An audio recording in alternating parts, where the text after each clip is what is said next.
ഉണക്കമീനൊന്ന് വരട്ടിയെടുത്താലോ. 50 gram സ്രാവ് മീൻ കഴുകി വൃത്തിയാക്കി എടുത്തിട്ടുണ്ട്. ഒരു ചീനച്ചട്ടിയിലേക്ക് 2 സ്പൂൺ വെളിച്ചെണ്ണ ചേർക്കാം. ചൂടായ ശേഷം ഒരു സവാള കട്ട് ചെയ്തത് ചേർക്കാം. ഉള്ളി വഴന്ന ശേഷം 2 അല്ലി വെളുത്തുള്ളി ചതച്ചത്, 4-5 പച്ചമുളക് ഇവയെല്ലാം ചേർത്ത് നല്ലവണ്ണം വഴറ്റിയെടുക്കാം. വലിയൊരു തക്കാളി കട്ട് ചെയ്തത് ചേർക്കാം. നമ്മുടെ ഉള്ളിയും തക്കാളിയും ഒക്കെ വഴന്ന് വന്നിട്ടുണ്ട്. ഒരു നുള്ളു മഞ്ഞൾപ്പൊടി, 1/4 ടീസ്പൂൺ മുളക് പൊടി, 1/2 ടീസ്പൂൺ മല്ലിപ്പൊടിയും ചേർത്ത് നല്ലവണ്ണം ഇളക്കിയെടുക്കാം.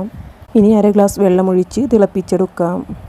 ഇപ്പോൾ നമ്മുടെ മസാലയെല്ലാം തിളച്ച് വന്നിട്ടുണ്ട്. മീൻ ചേർത്ത് ഇളക്കി ആവശ്യമുണ്ടെങ്കിൽ ഉപ്പ് കൂടി ചേർത്ത് മൂടി വെച്ച് വേവിക്കാം. 15 മിനിറ്റിന് ശേഷം നമ്മുടെ മീനെല്ലാം നല്ലവണ്ണം വെന്ത് വറ്റി വന്നിട്ടുണ്ട്.